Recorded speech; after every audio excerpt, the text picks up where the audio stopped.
안녕하세요. 저는 고향인 강원도에서 남편과 어린 딸아이와 함께 지내고 있습니다. 작년 위암 치료로 고생하던 중 친정아버지의 손에 이끌려서 고향으로 돌아왔죠. 올 때는 마음 무겁기만 했었는데 지금 생각해보니 참 잘했구나 싶어요. 물론 처음에는 막막하기만 했어요.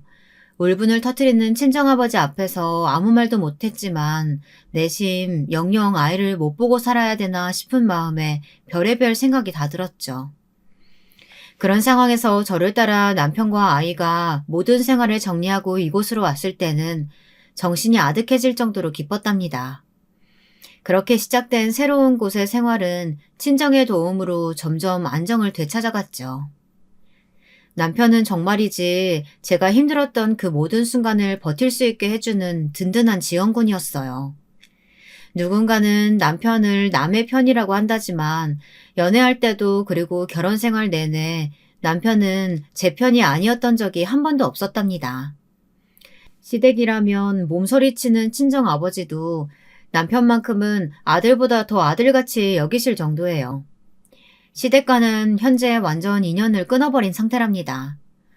물론 제 사정을 모르는 사람들은 어떻게 천륜을 끊어놓을 수 있느냐고 비난하시는 분들도 더러 있는데요. 오죽하면 그랬겠어요. 같은 직장에서 근무했던 남편과 저는 부서가 달라 서로 만날 일이 거의 없었어요. 그러다 대형 프로젝트를 함께 하면서 처음으로 인사를 나눴죠. 당시 저는 일 욕심이 워낙 많았던 때라 프로젝트를 성공시키고 싶다는 생각뿐이었거든요. 그래서 남편과 정말 많이 다퉜어요. 제가 뭘 하려고 하면 남편은 못한다고 딱 선을 그었거든요. 진짜 그때만 생각하면 얼마나 얄미운지. 재미있는 것은 남편도 저랑 같은 생각을 했다고 하더라고요. 그렇게 다투다가 정이 들어버려서는 자연스럽게 연인 사이로 발전했답니다. 하지만 결혼은 다르더군요. 첫 인사 때부터 난관이었어요. 남편은 인사를 가기 전 저를 붙들고 시어머니가 무슨 말씀을 하시든 한 귀로 듣고 한 귀로 흘려야 한다고 아주 신신당부를 하더라고요. 남편은 자신과 쌍둥이 누이가 3살이 되던 해 시아버지께서 객사했다는 이야기를 시작으로 시어머니 혼자서 두 아이를 키우시느라 고생을 많이 하셨다고 알려주었죠. 그것이 핑계가 될 수는 없지만 시어머니께서는 필터 없이 직설적으로 하고 싶은 말을 다 하시는 타입이라고 하더군요. 저는 솔직히 처음 그 이야기를 들었을 때는 남편이 괜히 겁을 준다고 생각했어요. 아무리 말을 모지게 하신다고 해도 첫 인사하는 자리에서 예비 며느리에게 막말을 하실 리가 있을까 하고 생각했죠.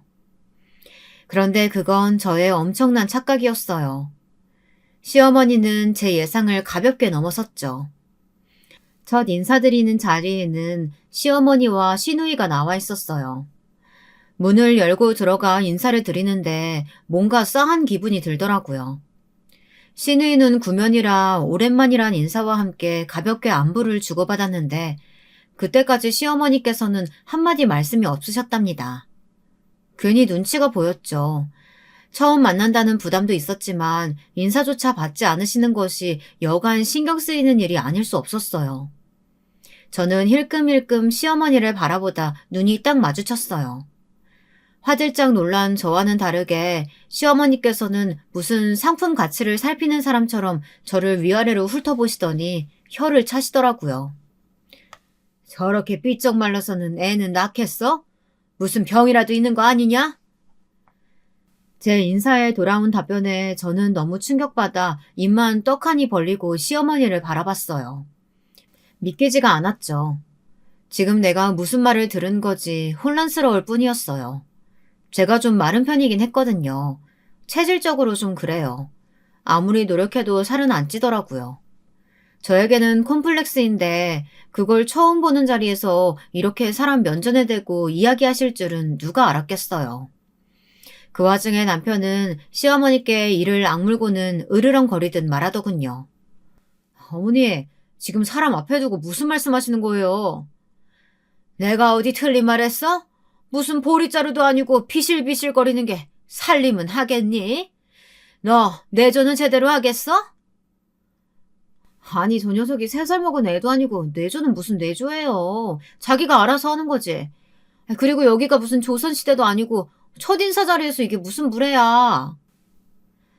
시누이까지 나서서 시어머니에게 쏘아붙이자 시어머니께서는 더 펄쩍펄쩍 뛰며 못할 말 한 것도 아닌데 자식놈들이 쌍으로 덤벼든다고 소리를 고래고래 지르셨죠.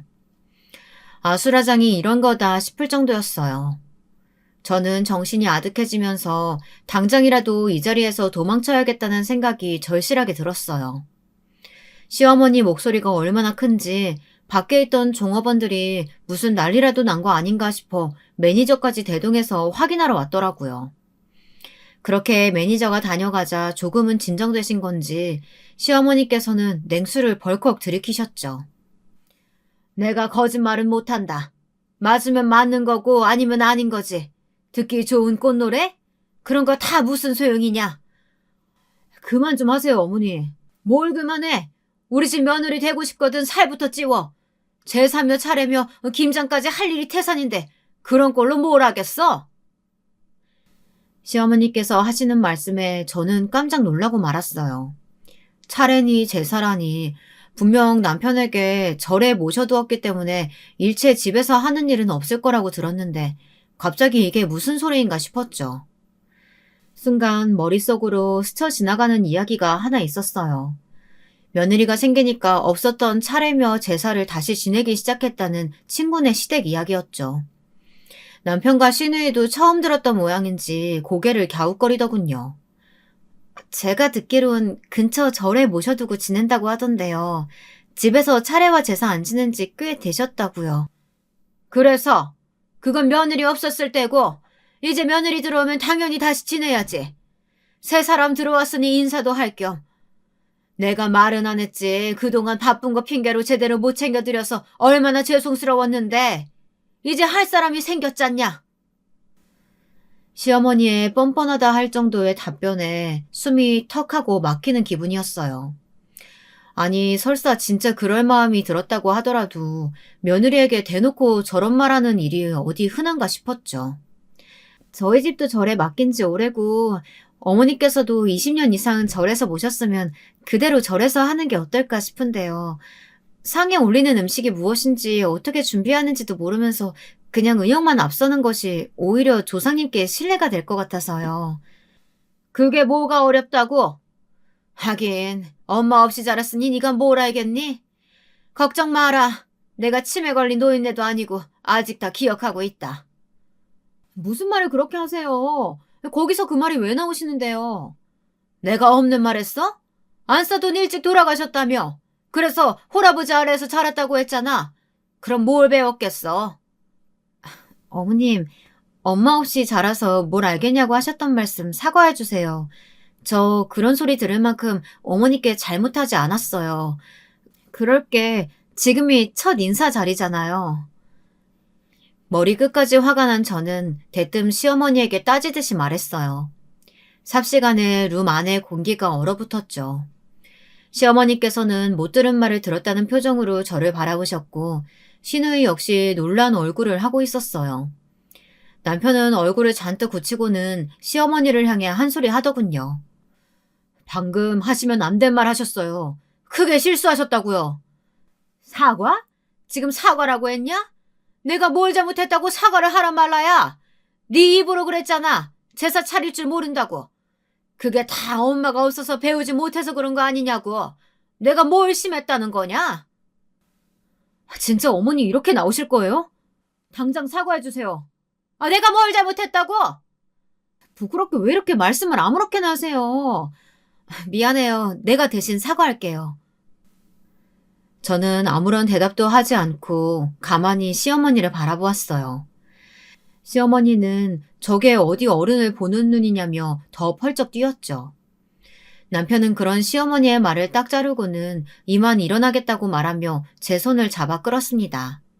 저 역시 한순간도 이곳에 더 있고 싶지 않았기에 남편이 이끄는 대로 자리에서 벗어났고요. 등 뒤로 시어머니의 고함이 들렸지만 저도 남편도 돌아보지 않았어요. 저는 이 모든 과정을 겪으면서 결혼을 그만둬야겠다는 생각을 했어요. 아무리 남편을 사랑하지만 그렇다고 이런 시어머니를 참아야 할 이유는 없다고 생각했죠. 당연히 저는 그날 저녁 헤어지겠다고 말했어요. 남편은 그럴 수 없다고 매달렸고요. 시누이까지 찾아와서는 마음을 돌려달라고 하더군요. 딱 그때 돌아섰어야 했는데 바보같이 사랑이 뭐라고. 일주일 동안 매일같이 찾아와 나 없이는 못 산다는 남편의 말에 결국 마음을 돌리고 말았네요. 지금 생각하면 미친 짓이 분명했죠. 주변에서 사람은 고쳐 쓰는 것 아니라고 하면서 절대 시어머니란 사람 달라지지 않을 테고 안 된다고 했거든요. 그때 그 말을 들었어야 하는데 무슨 옥이었는지 기어코 반대를 뒤로하고 결혼했답니다. 저희의 신혼생활은 걱정했던 것에 비해 행복하고 편안했어요. 시어머니께서 어떻게 나오실지 초반에는 긴장이 많이 되었지만 거리가 좀 있어서 그런가 생각만큼 자주 만나뵐 일도 없더라고요. 그래서 저도 살짝 긴장을 좀 풀었죠. 그런데 꼭 사고는 이런 순간 생기잖아요. 결혼하고 반년 정도 지났을까요? 큰 사건이 터지고 말았어요. 시어머니께서 짐을 싸서는 저희 집으로 들이닥치신 거죠.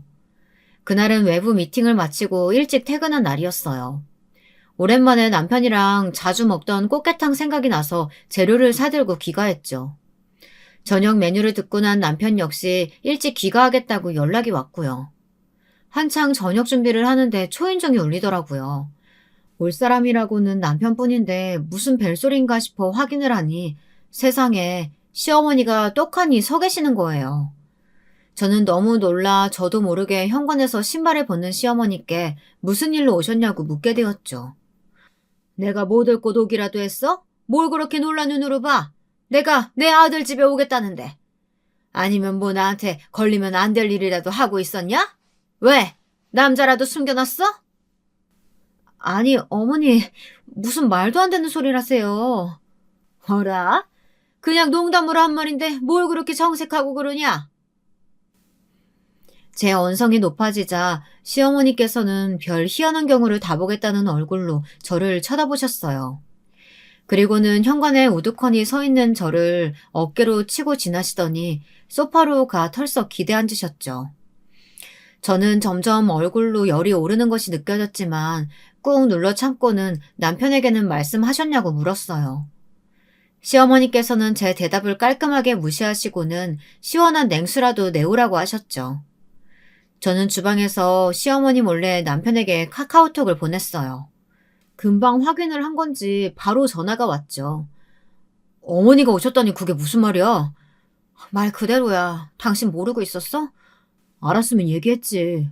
어머니 언제 오셨는데? 방금? 뭐라고 하시면서 오셨는데? 시원한 물 가지고 오라고 한 지가 언젠데 아직이야?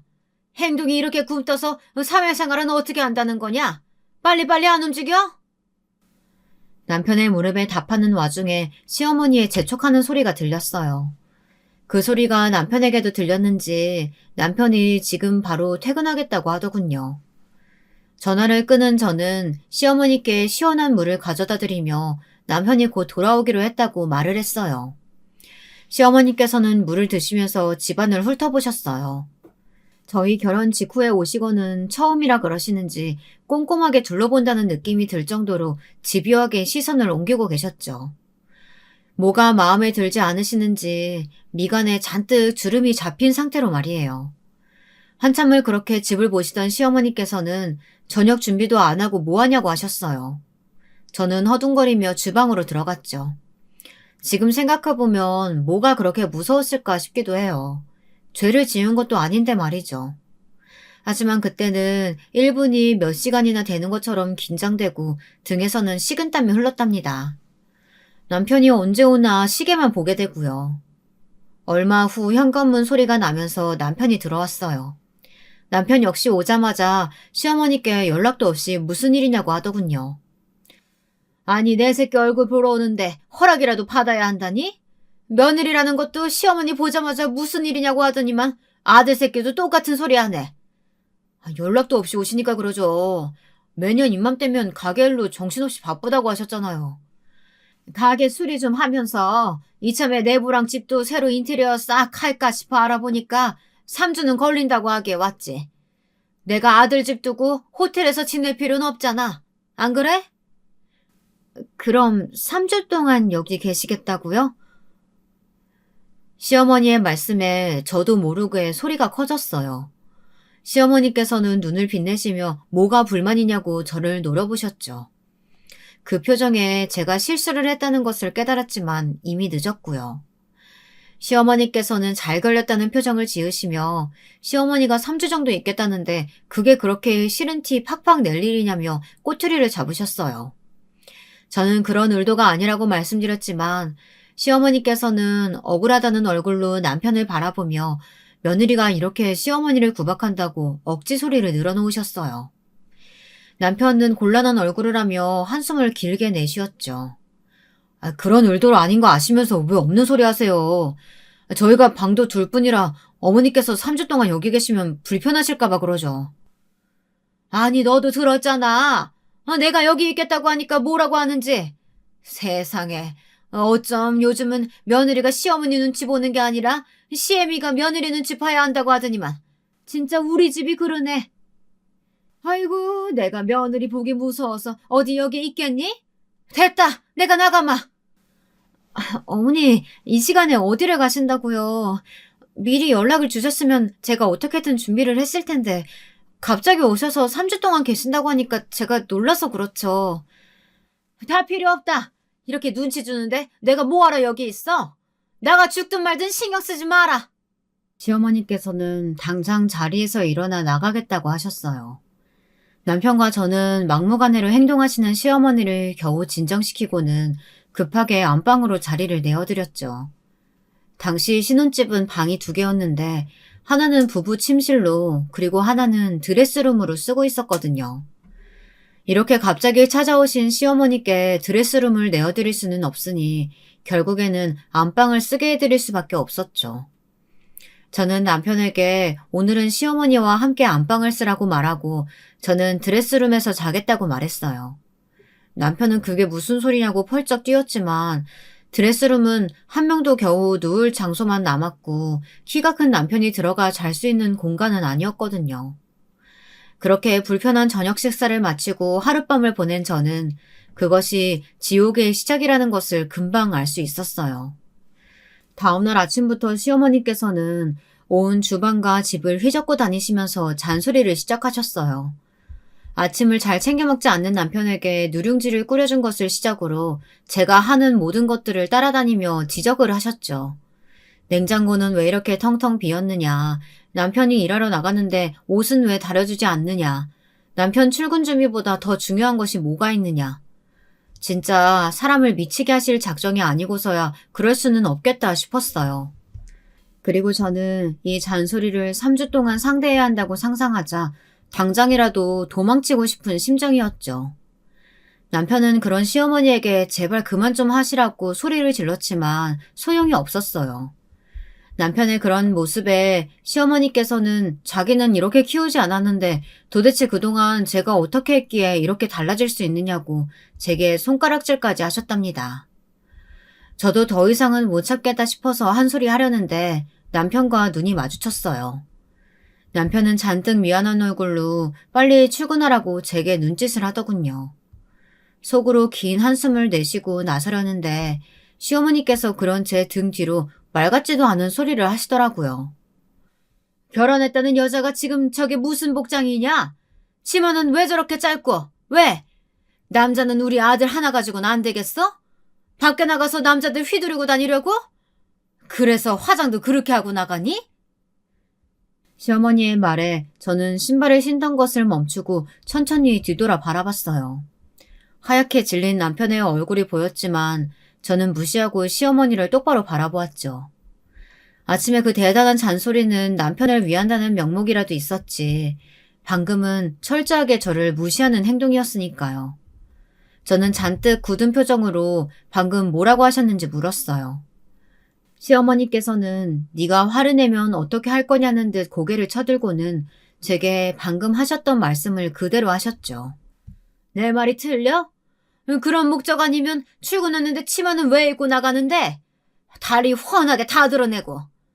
적당히 좀 하세요, 진짜. 제가 다른 말씀은 그이 생각하셔서 하는 소리라고 생각하고 넘길 수 있었는데요. 방금 하신 말씀은 아니죠.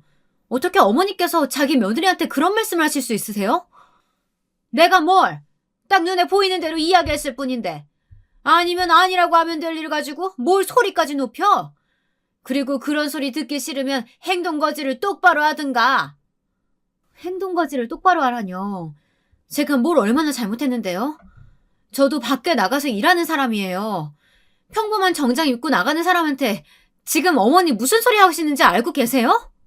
머리 끝까지 화가 난 제가 시어머니에게 따지듯 말하자 시어머니께서는 동네 사람들 다 들어보라고 하시며 큰 소리로 며느리가 시어머니를 잡는다고 아파트가 떠나가라 소리를 지르셨죠. 남편은 제게 자신이 해결할 테니 어서 나가보라고 하면서 현관으로 저를 밀어냈어요. 닫히는 현관문 사이로 화가 난 남편의 목소리가 들렸죠. 그만 좀 하세요. 도대체 언제까지 이 사람 못 잡아먹어서 안달난 사람처럼 하실 건데요. 일하실 거면 앞으로 저희 집에 오실 생각하지 마세요. 아시겠어요? 아들, 저게 널 어떻게 꼬였으면 네가 나한테 그런 말을 하니? 내가 널 어떻게 키웠는데? 남편의 행동에 더 화가 나신 시어머니께서는 잔뜩 억울하다는 목소리로 하소연을 하셨지만 남편은 꿈쩍도 하지 않았죠. 현관문이 닫히고 나서도 저는 화가 가라앉지 않아 현관문을 노려보고 서 있었어요. 이런 기분으로 어떻게 출근을 하란 말인가 싶어 머릿속이 터질 것만 같았죠. 겨우 마음을 가라앉히고 출근하기는 했지만 하루 종일 일이 손에 잡히지 않았어요. 평소에 하지도 않던 실수도 연거푸 저질렀죠. 점심시간에도 저는 입맛이 없어 회사 근처 공원에 앉아 쓴 커피만 마시고 있었답니다. 때마침 시누이에게서 연락이 왔어요. 어머니 올라오셨다면서요? 아침에 연락받고 얼마나 놀랐는지. 오늘 좀 늦게 들어와요. 내가 그 사이에 어머니 우리 집으로 모실 테니까. 형님 댁으로요? 괜찮으시겠어요? 아니 혼자 사는데 안 될 게 뭐야. 거기 손님 맞을 방이 어디 있다고 거길 가시는지. 그냥 내가 모시고 갈 테니까 그렇게 알고 있어요. 시누이는 고맙다는 제 말에 고마울 일이 뭐가 있느냐며 오히려 아침에 있었던 일 들었다고 하면서 대신 사과하겠다고 하셨어요. 그 말에 울컥한 저는 왜 자신에게 그런 말씀을 하시는지 이유를 모르겠다고 저도 모르게 하소연을 했죠. 시누이는 무언가 알고 있는지 그냥 놓친 내 화풀이라고 생각해달라고 하며 말을 아끼셨고요. 좀 더 캐묻고 싶었지만 점심시간이 끝나가고 있어 그냥 전화를 끊었답니다. 그날 저녁 야근을 마치고 집에 들어가니 시누이가 벌써 다녀갔는지 남편만 있더군요. 남편은 연신 미안하다는 말과 함께 앞으로 이런 일 없게 하겠다고 몇 번이나 약속했어요. 사실 다 알고 있잖아요. 그런 약속이 지켜질 일 없다는 것을. 그런데도 저는 당시 남편의 그 약속을 믿고 그냥 넘어가 버렸죠. 그 일이 있고 나서부터 시어머니께서는 점점 더 저를 싫어하는 티를 팍팍 내셨어요. 물론 저 역시도 그런 시어머니와 마주하는 것을 대놓고 불편해했고요. 그때마다 며느리가 시어머니 어려운 줄 모른다는 소리를 지르셨지만 그것도 한두 번이지 자주 듣다 보니 무시하게 되더라고요. 그러던 어느 날 정말 제 기억에서 영원히 잊을 수 없는 일이 일어났답니다. 결혼한 지 10개월 정도 지났을까요? 평소와 다르게 속이 불편하고 자꾸 몸이 나른한 것이 기분이 이상하더라고요. 월경을 건너뛴 것도 의심스럽고 해서 병원에 갔더니 임신이라고 하더군요. 저는 너무 기뻐서 병원에서 나오자마자 남편에게 전화를 걸었어요. 평소 아이는 셋까지 낳자고 할 정도로 저와 남편도 아이를 좋아해 내심 기다리고 있었거든요. 전화기 너머로 남편의 뛸 듯이 기뻐하는 목소리에 눈물이 날 정도였죠. 친정에서도 시댁에서도 다들 축하한다는 전화가 쏟아졌답니다. 저는 주체할 수 없는 행복함이란 이런 것을 두고 하는 말이구나 싶은 생각이 들었어요. 아랫배를 쓰다듬어 보며 뇌 속에 새로운 생명이 찾아왔다는 사실이 믿겨지지가 않았죠. 하지만 행복은 그리 길지 않았습니다. 기형아 검사를 통해 아이에게 이상이 있다는 것을 알게 되었거든요. 병원에서는 어떻게 하실 생각이냐고 묻더군요. 하지만 제 귀에는 아무런 소리가 들리지 않았죠. 기형아라니 제가 뭘 잘못한 건 아닌가 온갖 생각이 다 들었어요. 평소 식습관부터 시작해서 제가 쓰는 물건들까지 제가 실수한 일이 뭘까 또 생각했죠. 남편 역시 충격받은 얼굴로 아무 말도 하지 못했고요. 병원에서 결과를 듣고 집으로 온 저희 부부는 무슨 말을 해야 할지 몰라 그냥 소파에 멍하니 앉아 있었어요. 남편은 아무 말 없이 조용히 제 손을 잡아주기만 했죠. 그렇게 밤에 한숨도 자지 못한 저희 부부는 다음날 다시 병원을 찾았어요. 그런데 더 충격적인 사실을 알게 되었어요. 이미 아이가 사산되었다고 하더라고요. 저는 제 귀를 의심했어요. 이 모든 것이 꿈이라고 생각되었죠. 저희가 결정을 내리기도 전에 아이는 이미 제 곁을 떠났더라고요. 저는 살짝 불러온 배를 붙들고 하염없이 눈물을 흘렸어요. 남편 역시 눈물을 훔치며 그런 저를 안아주었고요. 그 뒤로 사실 기억이 없어요. 남편의 말로는 그대로 정신을 잃었다고 하는데 다시 눈을 떴는데 본능적으로 알 수 있었거든요. 이미 아이가 가버렸다는 것을요. 눈을 뜨고 병원 천장을 보는데 또 눈물이 나더군요. 저는 가만히 눈을 감고 이를 악물며 새어나오려는 울음을 참았어요. 그런데 그때 큰 소리가 귓가에 들렸어요. 남편이 시어머니와 통화하는 소리였죠. 진짜 그만 좀 하세요. 이게 누구 잘못도 아니에요. 의사 선생님이 자연적으로 일어나는 일이라고 하셨는데 제발 어머니 이상한 소리 좀 하지 마세요. 내가 틀린 말 했어? 처음부터 뭐라 그랬니? 저렇게 말라서 애는 낳겠냐고 했지? 애미가 얼마나 모자라면 애를 그렇게 보내? 뭐? 기영아? 그게 다 어미라는 작자가 행동을 똑바로 못해서 그런 거야.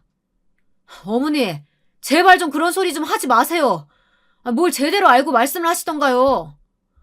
모르긴 뭘 몰라. 딱 보면 알지. 여자가 몸을 제대로 아낄 줄 모르니까 이런 일이 벌어지는 거야. 아유, 아까운 내 손자. 아이고, 그러게 결혼 전에 이곳저곳 검사라도 할걸. 어머니! 제 귀에 박히는 시어머니의 악담은 안 그래도 모든 것이 제 탓만 같았던 제 마음에 생채기를 내는 것은 물론 심장을 뜯어내는 기분마저 들게 했어요. 저는 감은 눈에 힘을 주며 이를 악물었죠. 남편의 분노에도 시어머니께서는 아랑곳하지 않으셨어요. 내 말 듣고 과수원집 딸내미랑 결혼했으면 좋았잖아. 그 집 딸내미 너보다 일주일 늦게 결혼해서는 며칠 전에 떡두꺼비 같은 아들 쌍둥이 낳았다더라. 엄마 말 듣고 결혼했으면 나도 벌써 손주를 안았지. 에휴, 하여튼 저런 애가 뭐가 그렇게 좋다고. 앞으로 그런 말씀 하실 거면 저희 부부 앞에 두 번 다시 나타나지 마세요. 저도 앞으로 어머니 안 봅니다. 저 한다면 하는 거 아시죠? 내가 널 어떻게 키웠는데 눈에 쌍심지를 켜고 달려들 수가 있어? 아들, 네가 말해봐라. 내가 이런 말도 못할 입장이야? 어? 네, 하지 마세요. 듣기 싫습니다. 문이 거칠게 열리는 소리와 함께 곧 정막이 찾아왔죠. 저는 천천히 눈을 떴습니다. 그리고 넘쳐흐르는 눈물을 조용히 훔쳤죠. 그 일이 있고 나서부터 남편은 제 앞에서 시어머니에 관한 이야기를 단 한 번도 꺼내지 않았어요. 몇 번이고 전화를 주셨지만 저는 전혀 받질 않았죠. 물론 다시 연락하는 일도 없었고요.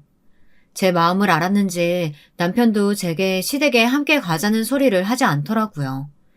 시누이도 마찬가지고요. 그렇게 첫 아이를 보낸 아픔을 다독이며 몇 달의 시간을 보냈을까. 저희 부부에게는 또 한 번의 아이가 찾아왔답니다. 첫 번째 경우도 있고 해서 주변에는 알리지 않았어요. 기형아 검사가 끝날 때까지 저는 조심 또 조심하면서 부디 이번에는 좋은 소식이길 바라며 기도를 드렸죠. 다행히도 아이는 건강하게 잘 자라고 있더라고요. 그제야 안심이 된 저는 남편과 친정에 이 사실을 알렸어요. 남편은 어떻게 이렇게 중요한 일을 감쪽같이 숨길 수 있느냐고 놀라면서도 혼자 그 시간을 보내게 해 미안하다는 말을 하며 저를 꼭 안아주더군요. 시어머니도 이 소식을 들었는지 저희 집으로 찾아오셨어요. 물론 저는 만나고 싶지 않았습니다. 신의가 살짝 알려준 덕분에 자리를 사전에 피할 수 있었답니다. 그렇게 저는 아이를 핑계로 출산할 때까지 시어머니와 더 거리를 둘 수 있었어요. 태어난 딸아이는 정말이지 눈에 넣어도 안 아플 만큼 사랑스러웠어요. 딸바보라는 말이 왜 있는지 알 수 있을 만큼 남편은 기뻐했죠. 시어머니 얼굴은 두 번 다시 보고 싶지 않았지만 손녀가 태어났다는 소리에 찾아오신 시어머니를 내칠 수 없어서 1년 만에 얼굴을 마주했습니다. 시어머니께서는 제품에 안긴 딸아이를 힐끗 보시고는 대뜸 왜 딸이냐고 하셨어요. 그 난리를 쳤으면 아들을 낳아야지. 고작 딸 낳는다고 천륜을 끊어뒀어? 좋은 날 망치지 마시고 그런 소리 하시려면 그만 가세요. 또 무슨 말씀을 하시려고요. 손주 얼굴 보고 싶다고 해가지고 모시고 왔더니 이러실 거면 저랑 일어나세요. 너희는 며느리가 뭐가 그렇게 무서워서 이렇게 설설겨? 왜? 사돈댁이 어마어마한 부잣집이라도 된다니? 그래서 한자산 떡하니 준대? 그것도 아닌데 뭘 그렇게 눈치를 봐? 처대 지 잘못으로 그렇게 보냈으면 죽은 듯이 지내도 모자랄 판에 내 아들 등 뒤에 숨어서는 얼굴 한 번 안 보이더니 겨우 딸? 네, 참. 어머니 보여드릴 생각으로 낳은 딸 아니고요. 저희 부부의 자식이에요. 제게는 소중한 아이고요. 그렇게 태어난 손주한테 막말하고 싶으시면 나가세요. 나가서 마음껏 하시라고요. 저는 듣기 싫으니까. 저는 속으로 그러면 그렇지. 사람이 바뀔 리가 없지 하는 생각으로 시어머니에게 나가달라고 말했어요. 시어머니께서는 당연히 펄쩍 뛰셨지만 저는 아예 등을 돌리고 앉아 딸아이를 품에 꼭 안았죠. 남편은 그런 제 모습을 물끄러미 바라보더니 시누이와 함께 시어머니를 모시고 나가더군요. 끌려나가듯 나가시는 시어머니는 마지막까지 제게 요물이 자기 아들 눈을 가렸다고 화를 내셨지만 시어머니의 말은 더 이상 제게 아무런 의미가 없었답니다. 남편은 미안한 얼굴로 아무 말도 못하고 곁에 앉았어요. 저는 그런 남편에게 처음부터 아무런 기대가 없었으니 신경 쓰지 말란 말만 했죠. 아이를 키우는 일은 쉽지 않았습니다. 모든 것이 처음인 저희 부부에게는 매일이 전쟁 같았죠. 그래도 시간이 어찌나 빨리 흐르는지 아이는 눈에 띄게 빠르게 자라더라고요. 그 모습을 보면서 너무 빨리 자라지 말아줬으면 좋겠다는 생각이 드는 날도 있었고요. 저는 1년 정도 육아휴직을 내고 아이를 키웠어요. 딸아이가 자라는 모습을 보면서 복귀하는 것이 아쉽기만 했죠. 낯가림이 없는 아이는 돌이 지나고 나서 어린이집에 다니기 시작했어요. 대학 시절부터 친하게 지냈던 선배가 같은 단지에서 가정보육을 하고 있었거든요. 아이를 선배에게 맡겨두고 회사에 복직한 저는 곧 다시 그만둬야 할 일이 생기고 말았답니다. 회사에서 있었던 건강검진에서 위에 이상이 있는 것 같으니 재검을 했으면 한다고 하더라고요. 처음에는 위궤양이 좀 심한가 보다 했는데 충격적이게도 위암 초기라는 소리를 하시더군요. 다행스럽게도 빨리 발견되어서 항암 치료까지 할 필요는 없지만 그래도 수술하고 요양을 해야 한다고 하더군요. 제가 체력이 약해서 치료가 길어질 수 있다고 하고요. 생각지도 못한 소식에 저는 머릿속이 멍해졌습니다. 암이라니. 사실 친정어머니께서 대장암으로 돌아가셨기 때문에 평소에도 조심을 하는 편이었거든요. 저는 떨리는 마음으로 친정아버지에게 이 소식을 전했습니다. 친정아버지께서는 한참을 아무 말씀 없으시더니 초기에 발견되었으니 괜찮을 것이라고 하셨죠. 하지만 전화기 너머로 들리는 목소리는 눈물을 참는 사람처럼 떨리고 있었죠. 남편 역시 마찬가지였어요. 의사 선생님을 따로 만난 남편은 초기라서 수술도 간단할 것이라고 하면서 충분히 좋아질 수 있다고 제게 용기를 주었죠. 수술까지는 일사천리로 이어졌어요. 바로 입원을 했고 수술을 진행했죠. 다행히 여기저기 퍼진 것도 없어서 수술은 잘 끝났고 요양만 잘한다면 평소와 다름없는 생활을 할 수도 있다고 하셨어요. 저는 딸아이의 얼굴을 볼 수 없다는 사실이 너무 마음 아팠어요. 빨리 몸이 좋아져서 아이를 만나고 싶다는 생각만으로 가득했죠. 그렇게 저 나름대로 희망찬 날들을 보내고 있던 중이었어요. 시어머니에게서 전화가 왔죠. 당연히 저는 무시를 했고요. 지금까지 전화를 받지 않자 연락조차 없으셨던 분이 무슨 일인가 궁금하기도 했지만 그것도 잠시였어요. 저와 딸아이에게 퍼부었던 악담이 떠오르면서 몸소리가 처지더라고요. 그렇게 몇 번의 전화를 무시하던 어느 날이었어요. 추석을 일주일 정도 앞둔 날이었죠. 그날은 친정아버지께서 서울에 볼 일이 있어서 오신 김에 저와 딸아이를 보러 온다고 연락을 주셨던 날이었어요. 수술 이후 처음으로 친정아버지를 만나는 것이라 내심 들뜨기도 했어요. 걱정이 많으셨을 친정아버지께 빨리 좋아진 모습을 보여드리고 싶었거든요. 그런데 찾아온 사람은 친정아버지가 아니셨어요. 당연히 친정아버지라고 생각하고 나간 곳에는 시어머니가 떡하니 계셨죠. 저는 너무 당황스러워서 인사조차 못하고 있었어요. 저는 급하게 병실로 돌아가려고 했지만 시어머니도 저를 발견했는지 큰 소리로 부르시더군요. 아이고, 귀한 며느님 얼굴을 이제 보네. 그렇게 전화를 해도 받질 않더니만. 저는 시어머니의 비아냥거리는 말투에도 최대한 담담하게 무슨 일로 오셨냐고 물었어요. 시어머니께서는 환자복을 입은 저를 보시더니 고개를 절레절레 저으시면서 혀를 차셨어요. 그리고는 뭐 얼마나 아프다고 병원에 입원해서 전화를 안 받느냐고 물어보셨죠. 저는 이러쿵저러쿵 말하기 싫어 어떻게 알고 오셨냐고 물었어요. 남편이나 시누이가 알려줬을 리가 없었거든요. 제가 시어머니와 거리를 두고 있다는 사실을 누구보다도 잘 알고 있었을 테니까요. 시어머니께서는 시누이 집에 갔다 병원 진단서를 받다고 하시더라고요. 보험회사에서 일하고 있는 시누이가 이것저것 알아봐주면서 서류 처리를 도와줬는데 그걸 보신 모양이더라고요. 하다하다 이제는 위암이니? 전생에 무슨 죄를 지어서 너 같은 며느리를 얻었는지. 아휴, 내 팔자야. 그런 말씀 하시려고 여기까지 오셨으면 그냥 가세요, 어머니. 저는 할 말도 들을 말도 없으니까요. 하여튼 가정교육 못 받은 티를 이렇게 낸다니까. 다 필요 없고 지금까지 유산이니 임신이니 온갖 핑계대고 안 내려왔으면 올해는 내려와야 할 거다니냐. 멀쩡히 걸어다니는 꼴 봐서는 아픈 데도 없는 것 같은데 잔말 말고 추석에 내려와서 차례 준비해. 무슨 차례요? 다 절에서 모시는데 무슨 소리세요? 어이가 없던 저도 모르게 큰 소리를 내고 말았어요. 주변에서 힐끔거리는 것이 느껴졌지만 그런 것은 아무래도 좋았죠. 처음 인사드릴 때 하셨던 말씀이기는 했지만 남편이 이미 딱 잘라 정리한 것으로 알고 있던 저는 당연히 시어머니께 물었죠.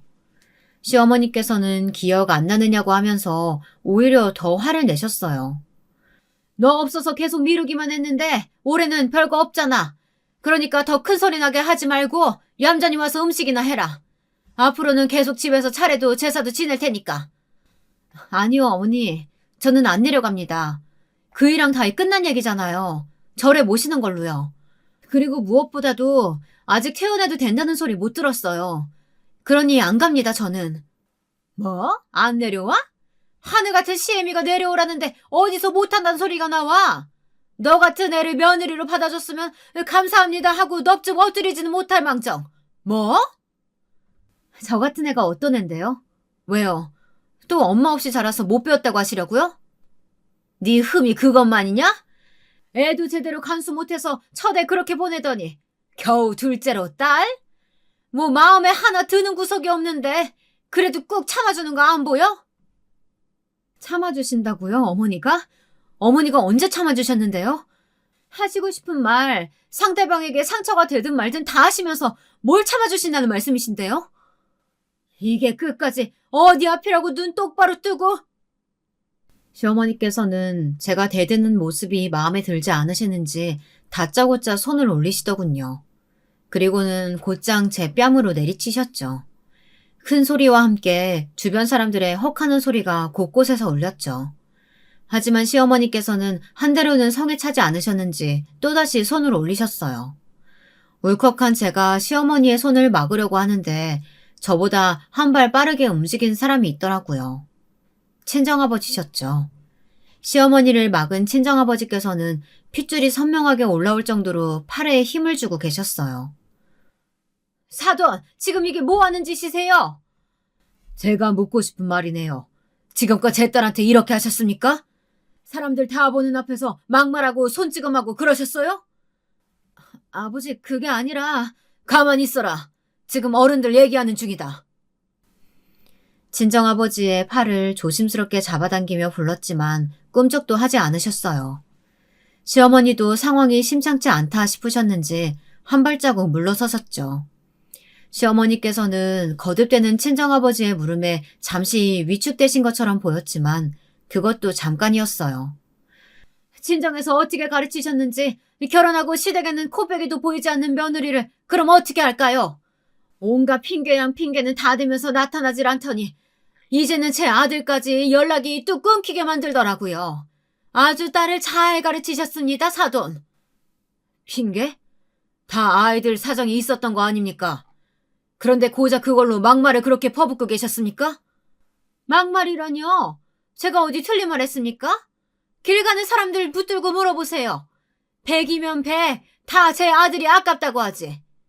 가정교육을 제대로 받은 건 맞는지 의심스러운 환경에 무슨 업소 나가는 사람처럼 립스틱 바르고 다니질 않나. 결혼했으면서 다리 훤하게 다 드러내고 다니고. 사돈은 딸이 이렇게 하고 다니는지 알고나 하시고 하는 말씀이세요? 그런 애도 제가 며느리라고 가르치면 되겠지 하고 얼마나 참아주는지 아십니까? 이번 추석부터 내려와서 차례 지내면 다 넘어가라고 했어요. 근데 나 원참 감히 중간에서 제 아들 치고 흔들어서 천륜도 끊게 만들었어요. 사돈께서는 모든 일을 자초했다는 생각은 안 드십니까? 오죽하면 아이들이 그랬을까요? 아이들이 그동안 아무 말을 안 해서 몰랐는데 사돈어른 하시는 걸 보니 왜 아이들이 그렇게 행동했는지 알겠군요. 이렇게 막무가내에 상식이라고는 조금도 없는데 무슨 이야기를 하겠다고? 그리고 너도 왜 여기 내려와 있어? 아직 몸도 회복되지 않았는데 올라가라. 친정아버지께서는 제 팔을 끌고는 상대하지 말고 올라가 있으라고 하셨어요. 하지만 시어머니께서는 여전히 날뛰셨죠. 집중되는 시선에 얼굴이 다 화끈거렸어요. 그때였어요. 시어머니께서 어디를 갔느냐고 저를 붙들다 제 머리채를 잡으셨어요. 깜짝 놀란 친정아버지께서는 다급하게 시어머니의 손을 쳐내셨죠. 시어머니께서는 가길 어딜 가느냐고 소리를 지르셨어요. 아직 어른 말씀 안 끝났는데 어디로 올라가? 네가 그렇게 되버라지고 속이 베베 꼬여서 암이나 걸리는 거야. 그때였습니다. 시어머니의 폭언이 끝나기도 전에 큰 소리가 다시 울렸어요. 아까 제가 맞은 소리와는 비교도 되지 않을 정도로 큰 소리였죠. 시어머니께서는 몸을 휘청거리시더니 중심을 잡지 못하고 넘어지셨어요. 친정아버지께서는 온몸을 부르르 떠시면서 넘어진 시어머니를 노려보고 계셨죠. 시어머니께서는 지금 자기를 때렸느냐고 떨리는 목소리로 친정아버지를 올려다보시더군요. 할 말이 있고 못할 말이 있지. 어떻게 아픈 애 앞에서 그런 말을 감히 내 딸한테. 지금 제정신이세요? 어떻게 어렵다는 사돈 얼굴에 손을, 그것도 뺨을. 왜? 우리 딸한테 손 올릴 땐 이런 일이 있을 거라고는 생각 못했어? 당장 꺼져! 내가 이렇게 넘어갈 것 같아? 내가 당장 이혼시킬 거야. 평생 이혼녀로 살게 만들 거라고. 이혼? 우리 쪽에서 바라는 바지. 그 집구석에 우리 딸한테 어디 가당키나 해? 당장 꺼져! 친정아버지께서는 제게 바로 올라가서 짐을 싸라고 하시더니 강원도 병원으로 옮기자고 하시더군요. 안 그래도 남편에게 들었는데 요양만 잘하면 금방 좋아진다고 하니 차라리 지금 강원도로 가자고 하시면서요. 때마침 남편이 오더군요. 남편은 바닥에 널브러져 앉아있는 시어머니와 잔뜩 화가 나 얼굴이 붉어진 친정아버지를 번갈아 보더니 이게 무슨 일이냐고 물었답니다. 친정아버지께서는 긴 말 필요 없다고 하시며 당장 저를 데리고 강원도로 데려갈 테니 깔끔하게 갈라설 준비를 하라고 하셨죠. 아버님, 이혼이라뇨. 갑자기 그게 무슨 말씀이세요? 저희가 왜 이혼을... 왜 이혼하라는지는 저기 저 양반한테 물어보고 2번 다시 서로 얼굴 볼 일 없었으면 좋겠네. 평소에도 추진력으로는 둘째가라면 서러운 친정아버지는 그 자리에서 바로 태운 수소까지 깔끔하게 끝내시고는 제 손을 붙들고 병원을 빠져나오셨어요. 잔뜩 얼어있는 친정아버지의 모습에 차마 뭐라고 말도 못하고 그대로 끌려내려와 강원도로 내려갔죠. 내려오는 길에 친정아버지께서는 평소 잘 알고 지내시는 변호사에게 전화를 걸어 친권이고 양육권이고 하나도 빼놓지 말고 다 가져오라고 하셨어요. 차 안은 조용했습니다. 하지만 저는 곧 친정아버지께서 눈물을 꾹꾹 눌러 참고 계시다는 것을 알 수 있었어요. 저는 친정아버지의 손을 꽉 잡았습니다. 강원도로 내려온 일주일 동안 정말 많은 일이 있었어요. 사건의 전말을 알게 된 남편이 몇 번이고 병원으로 찾아왔죠.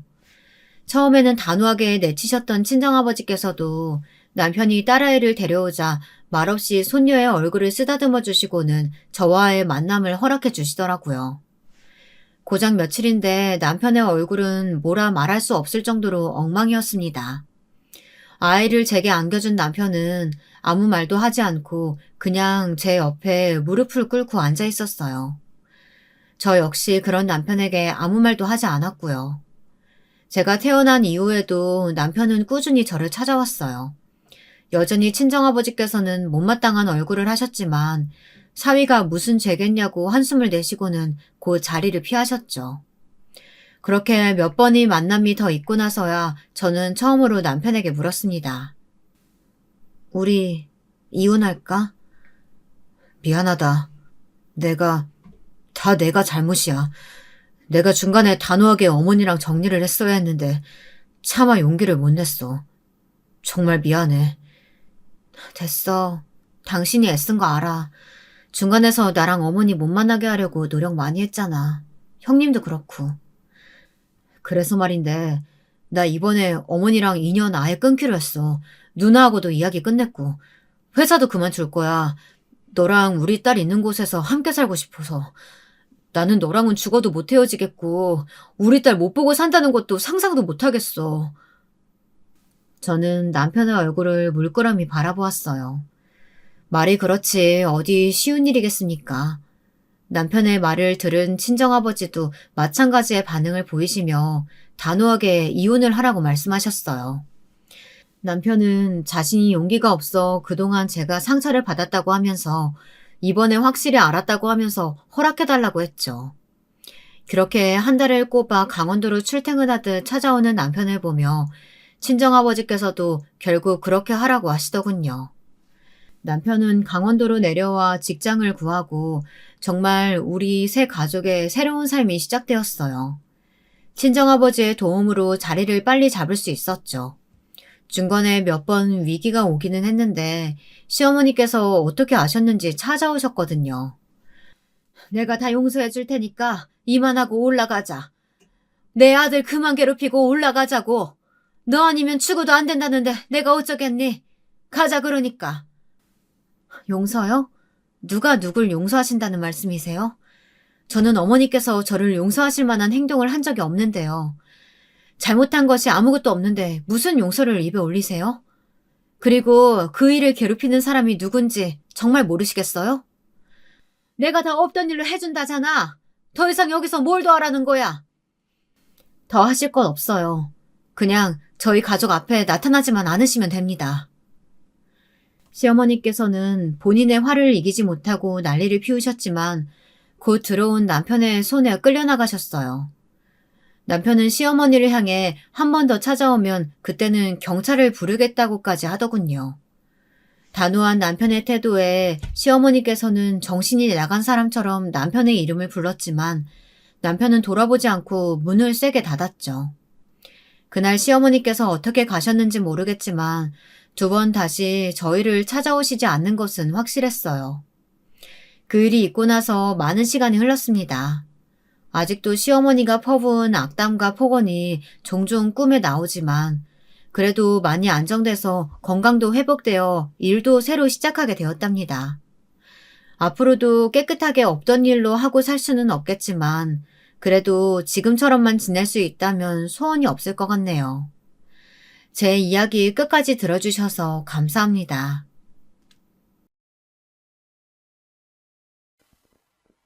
안녕하세요. 저는 경기도 화성에 사는 40 중반대의 가정주부입니다. 오늘 해드릴 제 이야기는 한마디로 말하면 사이다 사연이라고 할 수 있겠는데요. 진행자분이 아니라 제가 소개하니 조금 민망하기도 한데 어찌됐든 사이다 사연은 맞아요. 제가 한 방에 못된 것들 코를 눌러주었으니까요. 어떻게 된 일인지 말씀드리려면 일단은 저의 어린 시절부터 이야기를 시작해봐야 할 것 같아요. 저는 어렸을 적 전주에 살았고 위로 3살 차이 나는 오빠 한 명이 있었어요. 저희 집은 조그맣게 세탁소를 했는데 저희는 어렸을 적부터 우애가 좋아 항상 그 근처 세탁소에서 땅 따먹기나 공기놀이 같은 걸 하며 놀곤 했어요. 거기다 세탁소 주변엔 길고양이가 한 마리 있었는데 그 길고양이와 함께 시간을 보내다 보면 하루가 금방 흘러갔어요. 저희 오빠는 성격이 참 순한 사람이었어요. 아픈 동물을 보면 잘 지나치지 못하고 리어카를 끄는 어르신들을 봐도 먼저 가서 끙끙거리며 밀어주곤 했어요. 그래서 어른들은 저보다도 오빠를 좋아했어요. 오빠만 보면 아이고 우리 윤식이 착하지 라는 말을 많이 하셨죠. 지금 저도 어린 시절의 오빠를 떠올리면 가장 먼저 떠오르는 수식어가 착하다라는 말일 정도로 오빠는 참 착했어요. 그런데 사람이 너무 착하면 그에 못지않게 나쁜 것들도 따라오곤 하더라고요.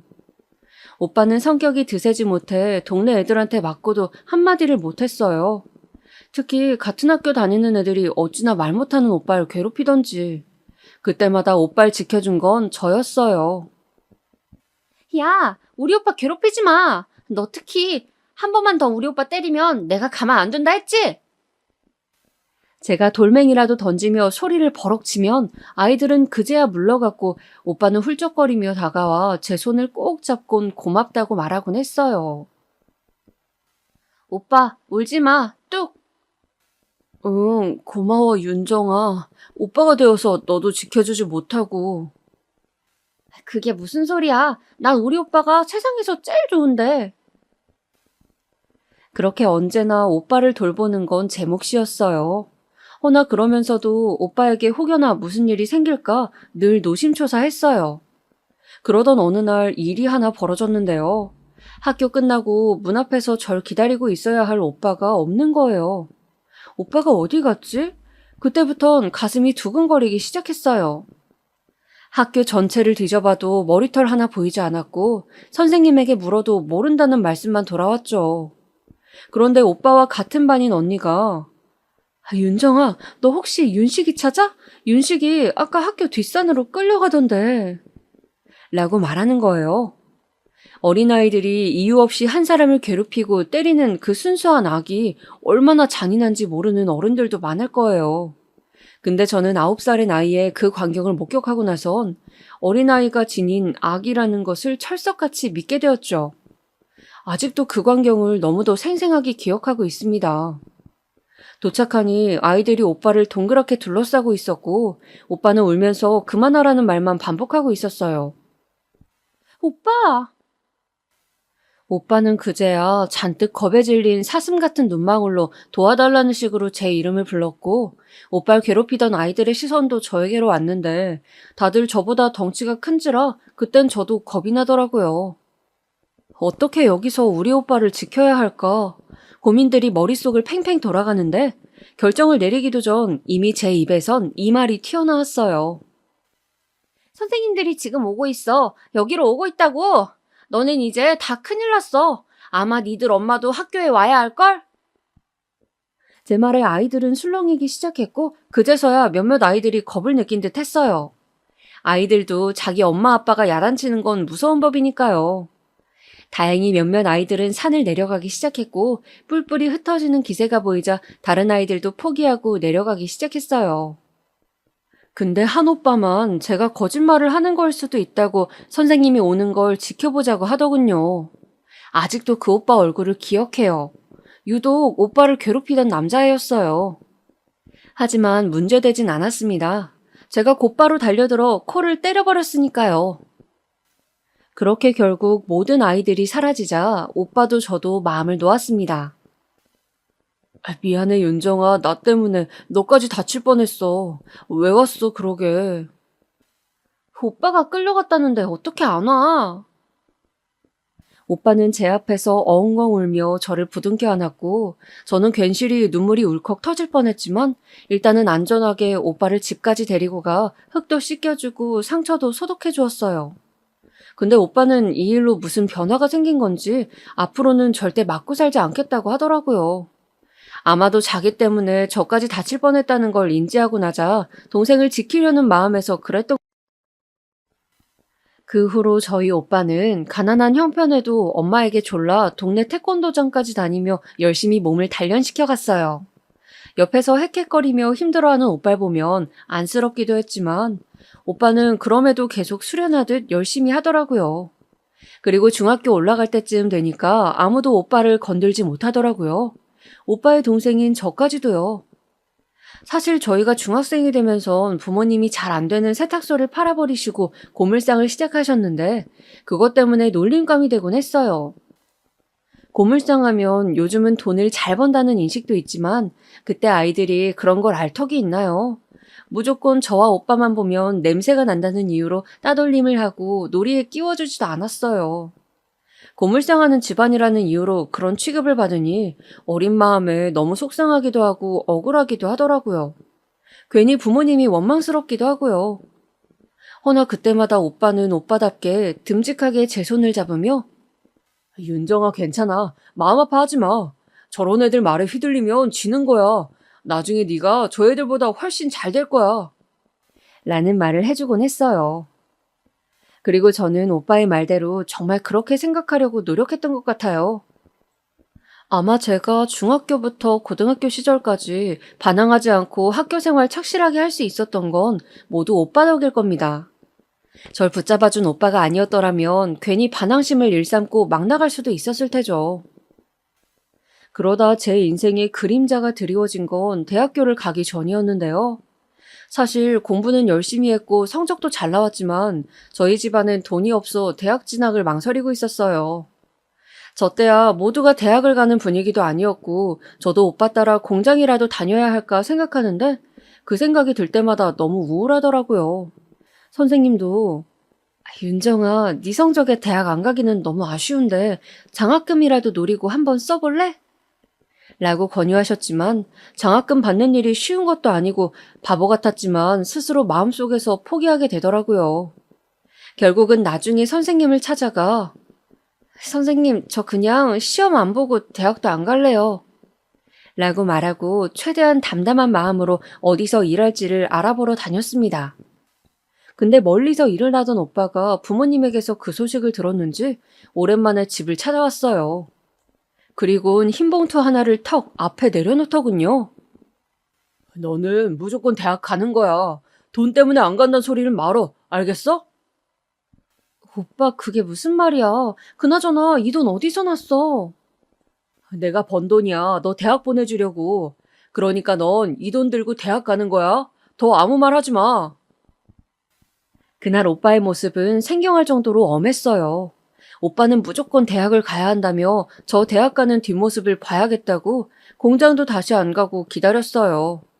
결국 제가 시험 보는 날까지 앞에서 기다려주며 떡을 전해준 게 저희 오빠였죠. 덕분에 저는 대학을 갔고 또 그곳에서 연애도 하며 자유로운 생활을 누릴 수 있었습니다.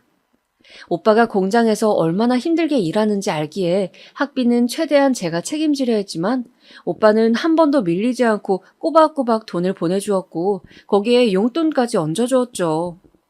하지만 왜인지 오빠에게 고맙단 말을 하기가 너무 쑥스러워 잘 못하게 되더라고요. 그래서 나중에 쪽지로나마 고맙단 말을 써준 게 전부였습니다. 아무튼 그 후로 대학을 졸업하고 첫 사회에 발을 디뎠을 때는 이제는 정말 제 힘으로 사는 것이었기 때문에 굳은 마음으로 직장에 입사했던 것 같아요. 그리고 하루하루 전쟁통 같은 나날을 보내며 사는 와중에 남편도 만났고요. 남편은 당시 제 직속 사수였는데 꽤 잔소리가 많은 상사에 속했어요. 조금만 잘못 일을 처리해도 윤정 씨, 이거 저번에도 실수한 것 같은데 또 같은 실수를 반복하면 어떡합니까? 하며 호되게 야단을 치곤 했죠.